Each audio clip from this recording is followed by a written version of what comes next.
The Last of Us Part 3 for PS6, PSVR 2 outperforming PCVR, Take-Two reveals Midnight Suns and GTA 5 sales, the UK CMA wants Microsoft to sell Call of Duty, a recap of PlayStation games at the Nintendo Direct, all that and more in today's PlayStation news. Let's get to them. The Last of Us Part 3 for PS6. Last of Us director Neil Druckmann recently said they don't have any pressure to make a Part 3, even with the popularity of the TV series, or him saying an outline for the sequel existed, but recent leaks indicate the contrary. According to the leak.co, who previously leaked the PS5 Slim info, later verified by insider Tom Henderson, a Last of Us Part 3 might be in the works. They also got rumors last November that a Part 3 budget depended on the show's success, but those remain unconfirmed. Still, the popularity of the TV show indicates more people are interested in the story, and we have seen the recent sales spikes for the remaster and remake. Their source at Sony has indicated The Last of Us Part 3 is indeed in development, and the company has the game slated as in progress, marked down as a PS5 release with PS6 in mind. It's not like the PS6 will be released anytime soon, but as Bloomberg's Jason Schreier points out, video game production cycles have gotten so long that if a game studio started working on a game today, it would be for PS6. Paul Tassi from Forbes also chimed in to say a 2026 release for Part 3 is plausible given the first game launched in 2013 and Part 2 in 2020, both at the tail end of their respective generations. Plus, it would line up with the apparent plans for the HBO show as well.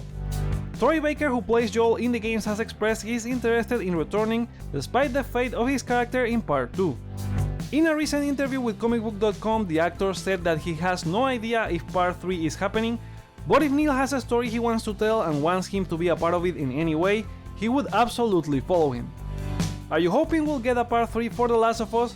Share your thoughts in the comments. The Last of Us HBO viewership is still growing.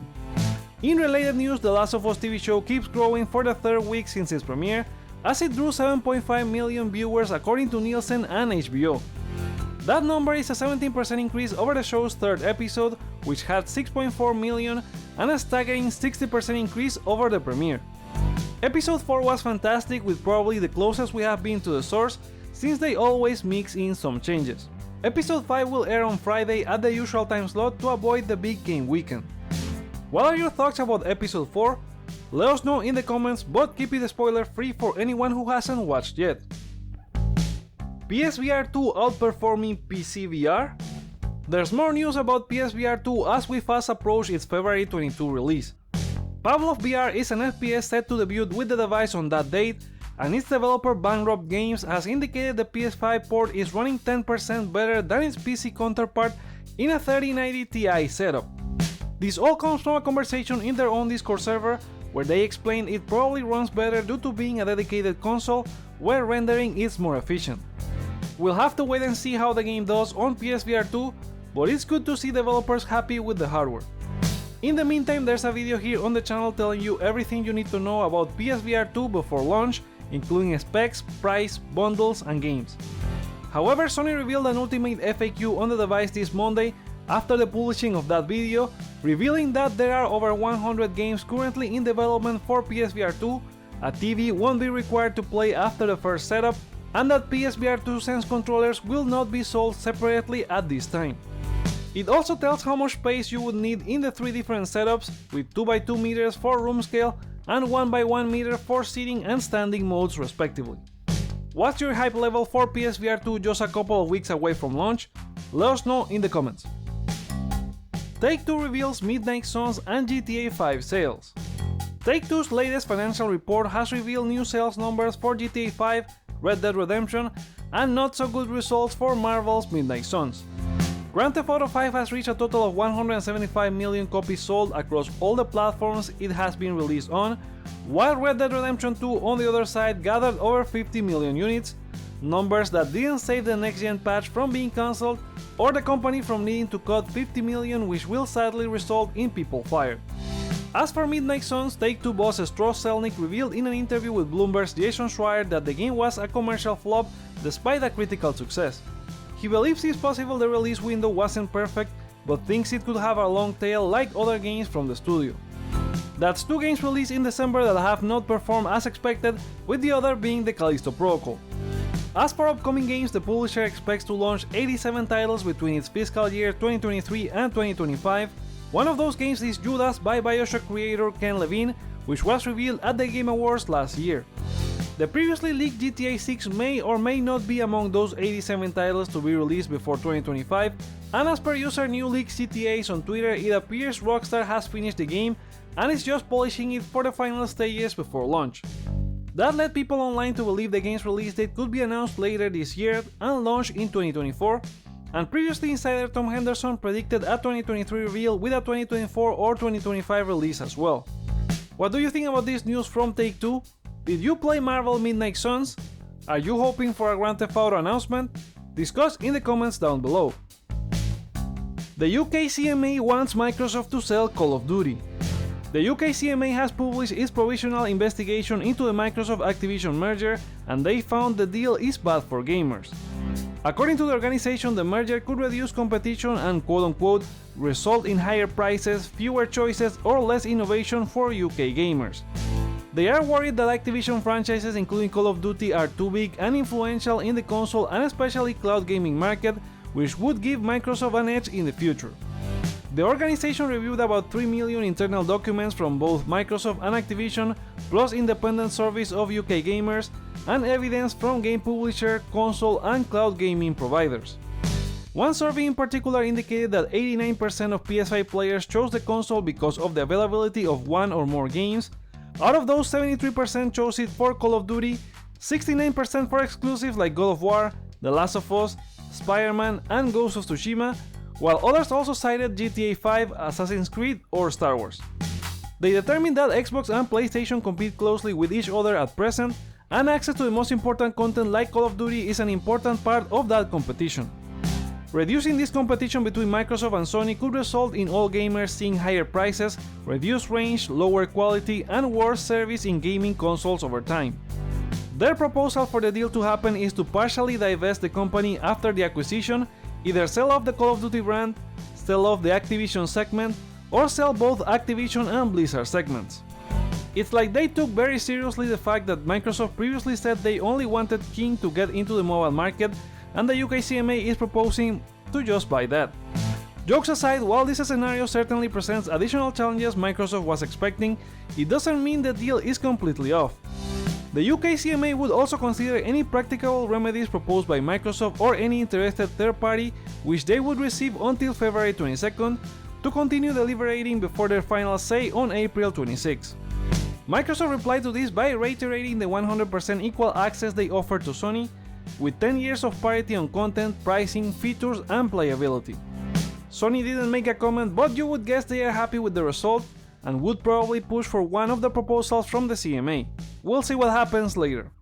What do you think about these developments? Share your thoughts in the comments. PlayStation games at the Nintendo Direct. Nintendo held a Direct presentation where they talked about several games. These are the ones also coming to PlayStation platforms. Dead Cells Return to Castlevania DLC, revealed at the Game Awards last year, is being released for PS4 on March 6. Capcom is re-releasing Ghost Trick Phantom Detective, a 2010 adventure game. It will be out for PS4 and PS5 during summer this year. We Love Katamari is also being remastered, and Bandai Namco announced it will arrive on June 2nd for PS4 and PS5. From the guys that did the first two original Life is Strange games comes Harmony: The Fall of Reverie, an adventure game where the future of humanity is at stake. Donut will self-publish the game for PS5 this June. Octopath Traveler 2 comes out for PS4 and PS5 this February 24, and a free demo is now available for download from the PlayStation Store. Sabotage Studios' love letter to turn-based RPGs from the 16-bit era Sea of Stars will be released for PS4 and PS5 this August 29. They released a demo for Switch but have confirmed it will be out on other platforms later this year. And that's everything shown at the Nintendo Direct that will arrive on PS4 and PS5 platforms. Which game are you looking forward to? Let us know in the comments. Now let's go for a round of quickfire game news. New PlayStation Plus games are now available to download, including Oli Oli World, Evil Dead the Game, Destiny 2 Beyond Light, and Mafia Definitive Edition. The next PS Plus update will be around February 15, when we'll know the new games for Extra, Deluxe, and Premium. And remember that these 12 games are leaving the catalog on February 20, plus a reminder that the PlayStation Plus collection for PS5 gets removed on May 9. Guerrilla Games has announced via Twitter that Horizon Call of the Mountain has gone gold a few weeks ahead of its release alongside the new PSVR 2, which means it's ready to ship on February 22nd. Sony San Diego has announced a new story mode for MLB The Show called the Negro League Season 1, created in partnership with the Negro Leagues Baseball Museum, as they celebrate the league's triumph over adversity. The roster for Season 1 includes Buck O'Neil, Hilton Smith, Hank Thompson, John Donaldson, Jackie Robinson, Martin Dihigo, Rube Foster, and Satchel Paige. Sony will also donate $1 to the museum for every collector's edition sold when the game launches on March 28. Star Wars Jedi Survivor is IGN's first for February, where they have revealed new gameplay and details about the game, including the fact that it's got the most requested fast travel feature as part of the feedback from the first game. Hopefully they also added a better map. EA Motive held a Reddit AMA where they revealed that after shipping the Dead Space remake, another internal team has started full production on the announced Iron Man game. Elden Ring 1-year anniversary is almost here, and Bandai Namco announced their plans to celebrate with the community by holding a livestream on February 25th that will have giveaways, contests, exclusive prizes, cosplay, and more, maybe more news on future DLC, or maybe not. Activision indicated in its latest financial call that it will be launching a full annual premium release for Call of Duty this year. It was previously reported by Bloomberg's Jason Schreier that the next game in the series was being developed by Treyarch for a release in 2024, and instead they would be releasing Year 2 for Modern Warfare 2. It seems that even if it's an expansion, they will treat it as a full $60 or $70 title. Ubisoft's Assassin's Creed Valhalla has won the first Grammy Award for a video game category with Stephanie Economou's score for Dawn of Ragnarok. Among the nominees were also Austin Wintory for Aliens Fireteam Elite, Bear McCreary for Call of Duty Vanguard, Richard Jacques for Marvel's Guardians of the Galaxy, and Christopher Tin for The Old World. More about the French company, as rumors indicate one of the games they cancelled during the past year might have been a Watch Dogs Battle Royale. The leak comes from 4chan forums, which are usually not reliable, but it checks out with Ubisoft's intention over the past few years, as they wanted to make a Battle Royale or free-to-play game out of everything. And those are the PlayStation stories for today. What are your thoughts on them? Share them in the comments below. Let me know your feedback by liking or disliking this video. Check out other videos you may enjoy while you're here, and consider subscribing for more on PlayStation. Thank you so much for watching. My name's Joseph, this is Hype for Games, and let's get hyped!